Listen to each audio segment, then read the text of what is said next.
Assalamualaikum warahmatullahi wabarakatuh. Welcome back to my channel.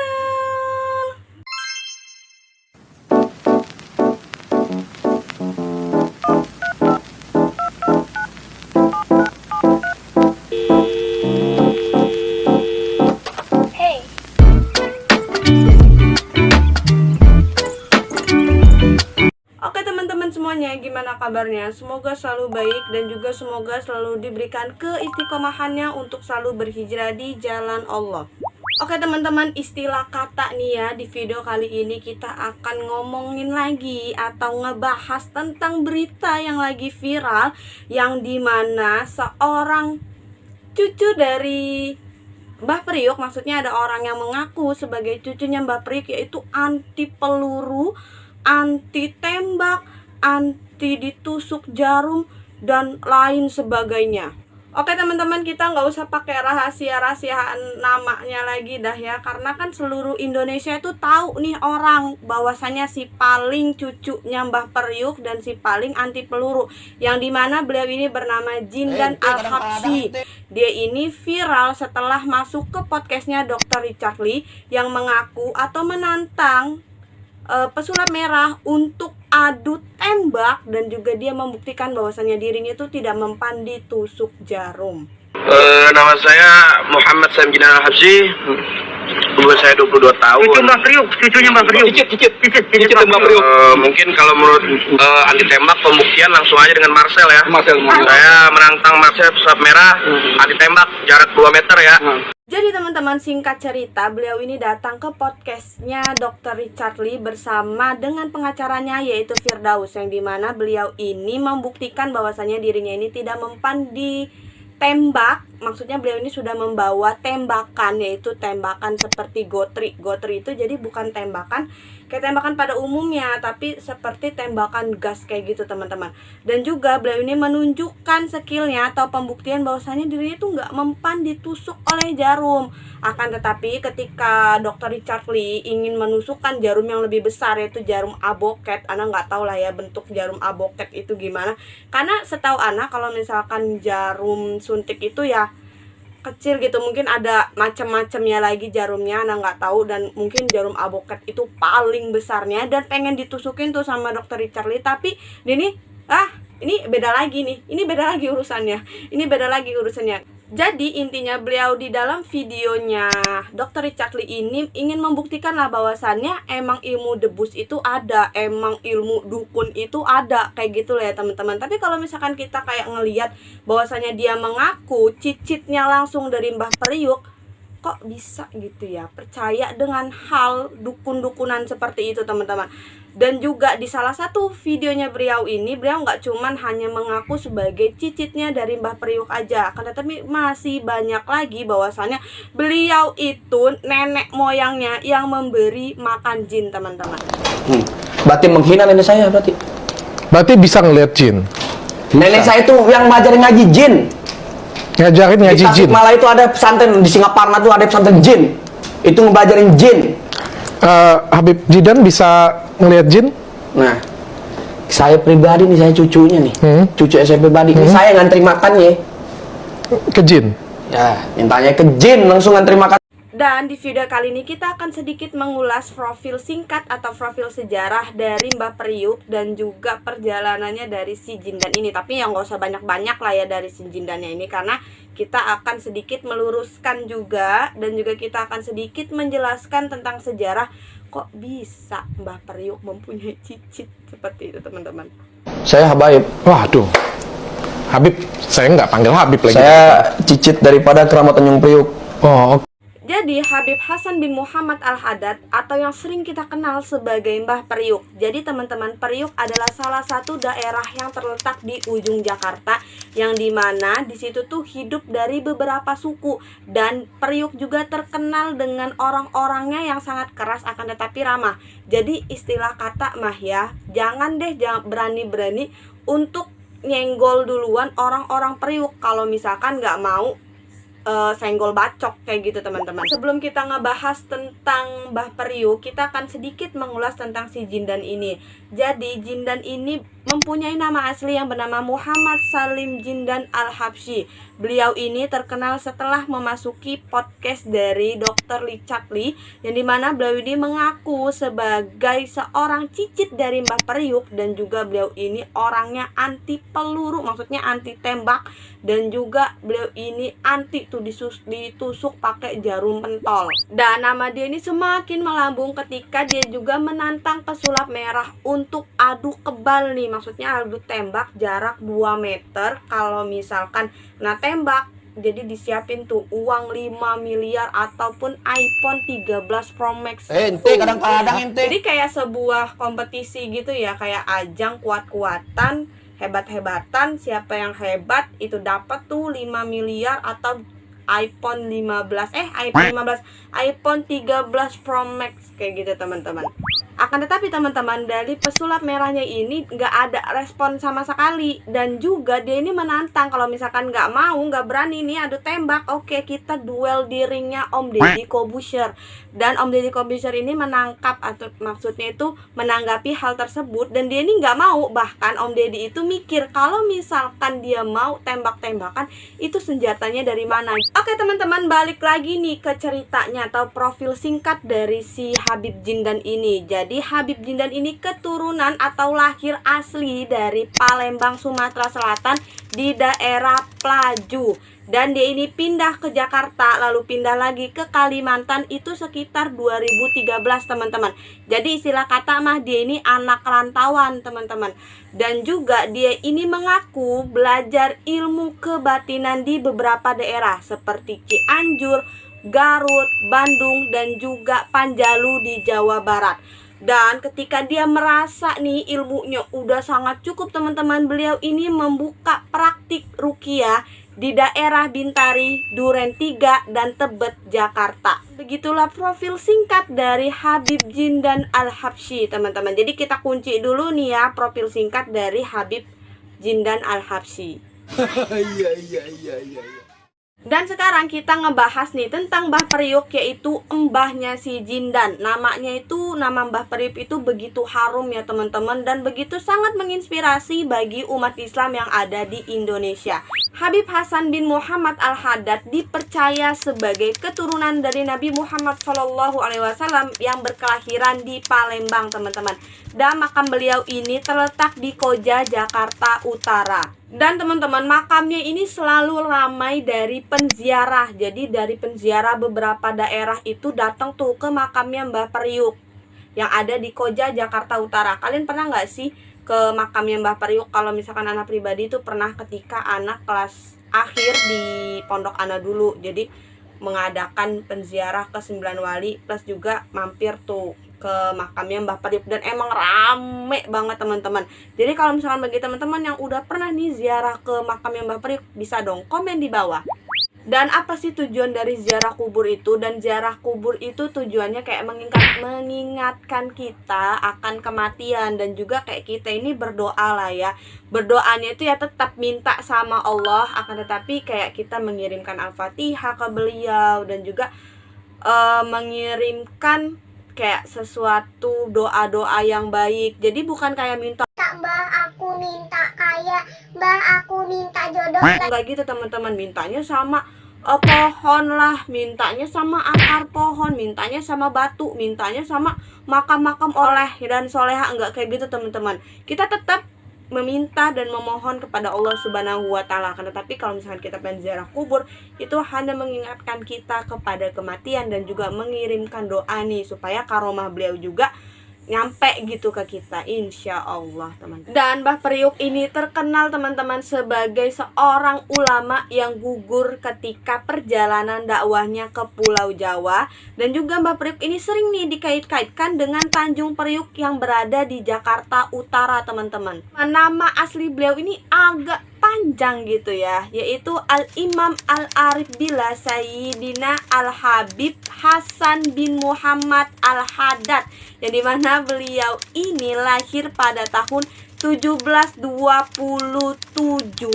Walaupun beliau ini lahirnya di Palembang, akan tapi beliau ini keturunan langsung dari Hadratul Maut yang ada di Yaman, yang mana ketika itu masuk melalui daerah Nanggro, Aceh Darussalam.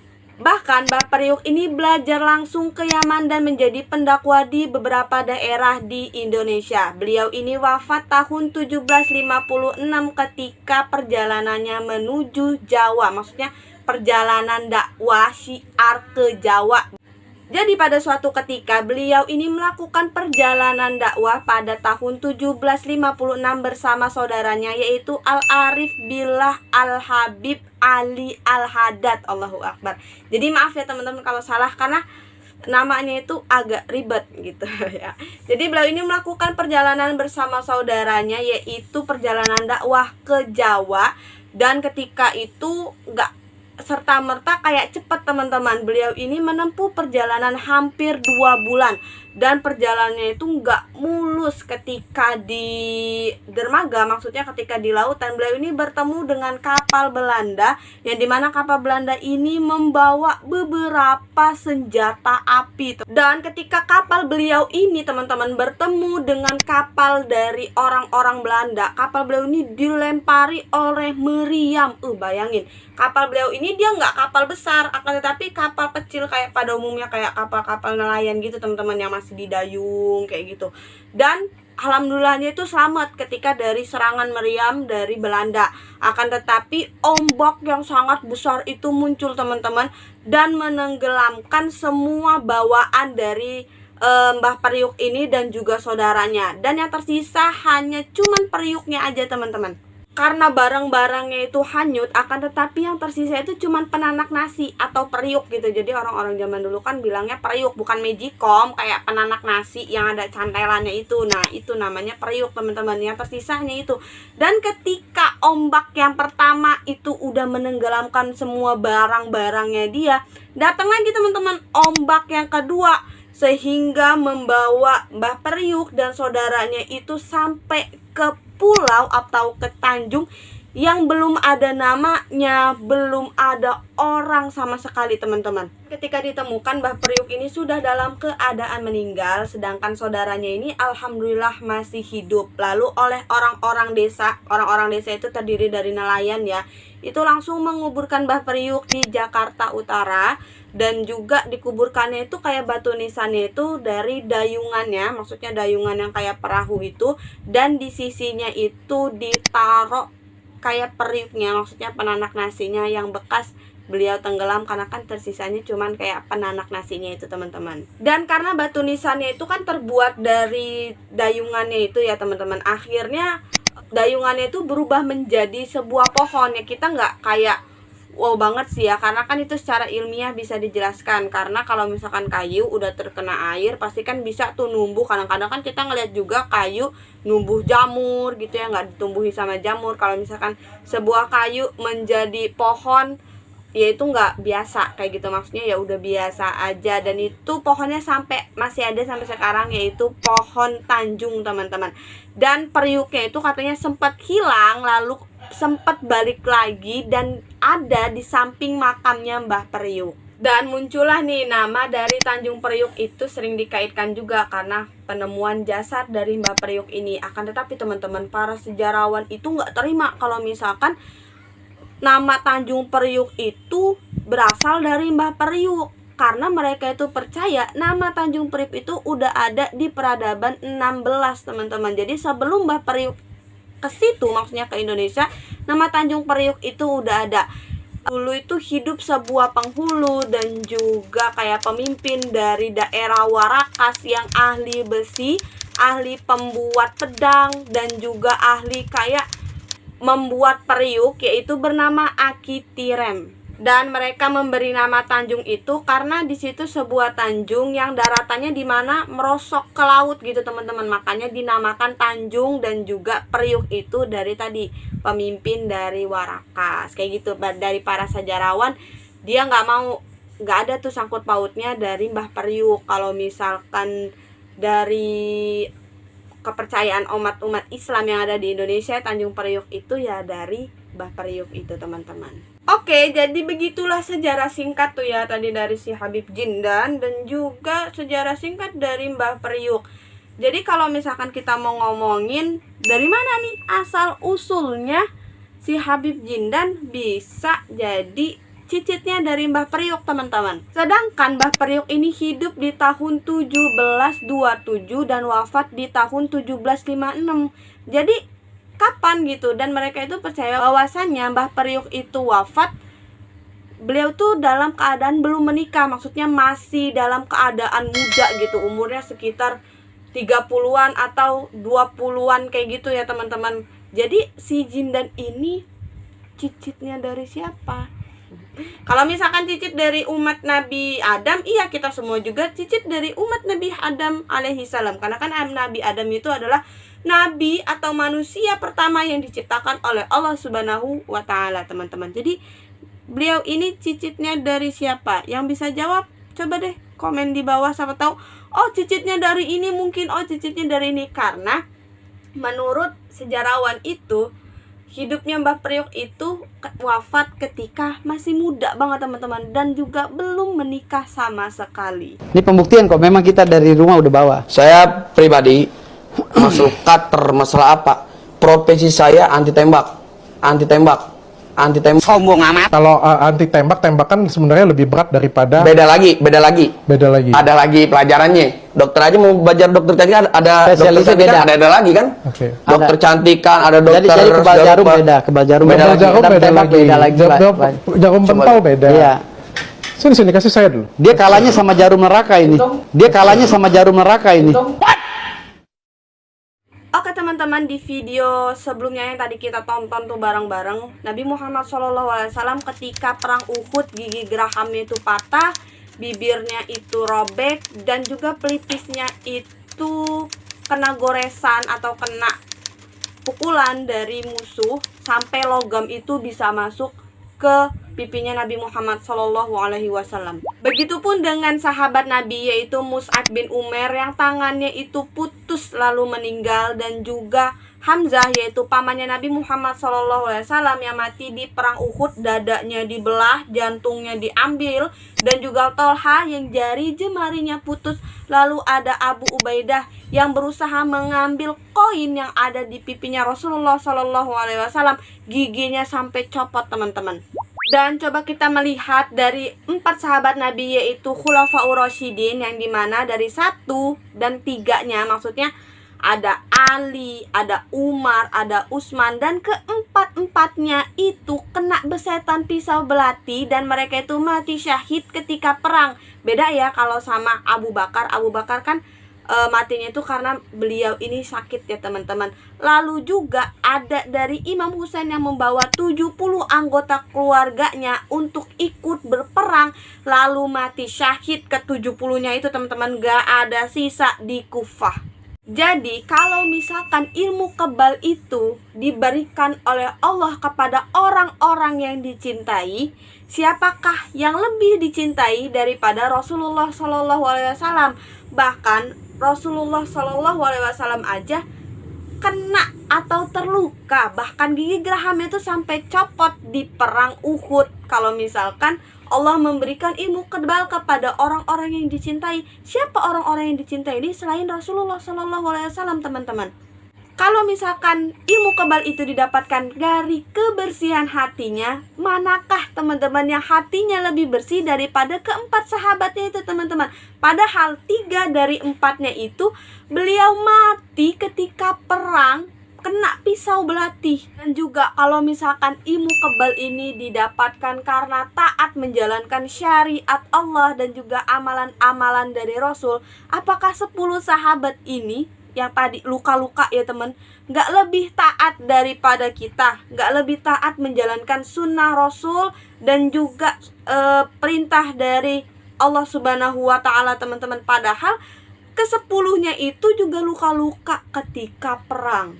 Lalu kalau misalkan ilmu kebal itu didapatkan karena keturunan langsung dari Rasulullah SAW atau keturunan langsung dari habaib gitu ya, manakah yang lebih pantas disebut sebagai habib atau habaib, melainkan dari Hasan dan Husain bin Ali, bahwasannya mereka itu cucu langsung dari Nabi Muhammad SAW, padahal mereka itu dua-duanya itu mati ketika di perang karena kena dari pisau belati. Jadi kalau misalkan Habib ente Jindan kadang-kadang atau siapapun deh yang mempunyai ilmu kebal gitu ya, ana minta tolong banget nih untuk menolong deh saudara-saudara kita yang ada di Palestina, yang ada di Rohingya, yang ada di Suriah, yang ada di Uighur, atau kalau misalkan jauh karena nggak punya uang dan juga ngurus visa dan perlengkapannya itu sangat sulit, yaudah deh tolong dong saudara kita yang ada di Papua, hitung-hitung ngebantuin para TNI itu ya yang ditembakin oleh para pengkhianat, oleh para teroris kayak gitu ya teman-teman. Bantuin deh para TNI kayak gitu ya, nggak seenggaknya ngajarin deh ilmu kebal anti peluru ya nggak, jadi nggak usah lagi itu ngebuat baju anti peluru gitu. Tolong ini mah ya, tolong. Saya sih istilah kata bukan pelapor saya, cuman saya istilah kata. Ya, dengan kita istilah kata, makanya istilah kata. Jikalau itu kan istilah kata Dr. Richard Lee ini istilah kata, emang kamu istilah kata. Jadi kita ini istilah kata jadi orang istilah kata. Istilah kata kalau saya pribadi, kita nih terus terang nih ya. Istilah kata ente kadang-kadang. Ente mau apa? Ente kadang-kadang ente. Tadu ente kadang-kadang. Karena istilah kata jikalau kita istilah kata bikin dia istilah kata. Jikalau istilah kata sama sekali istilah kata. Jadi teman-teman, kesimpulannya adalah kalau misalkan nih kita mempunyai kelebihan, kita mempunyai ilmu agama yang bagus, itu tolong dong jangan kayak songkak, jangan kayak sombong. Bantulah saudara-saudara kita, bantulah kayak sharing ilmu supaya lebih bermanfaat daripada kita harus menyombongkan diri kita bahwasanya Aku yang punya ilmu nih, aku yang paling pintar nih, aku yang punya kelebihan nih. Daripada menyombongkan diri kayak gitu, lebih baik bantu-bantu saudara kita ya nggak, yang ada di peperangan itu. Minimal bantuin deh gimana triknya supaya nggak kena tuh, maksudnya peluru terus walaupun nembus kagak sakit di badan kita ya nggak sih. Bisa kan Widih, bisa dong pastinya, kan hebat. Oh, tenan. Ya elah so imut banget saya sambit keranjang kamu. Oke teman-teman, mungkin cukup sekian penjelasan dari Ana. Kalau misalkan ada kata-kata Ana yang salah, Ana mohon maaf teman-teman. Kepada Allah Ana mohon ampun. Astagfirullahalazim. Wabillahi taufiq wal hidayah. Walidolina. See you next time guys. Wassalamualaikum warahmatullahi wabarakatuh. Jangan lupa di subscribe.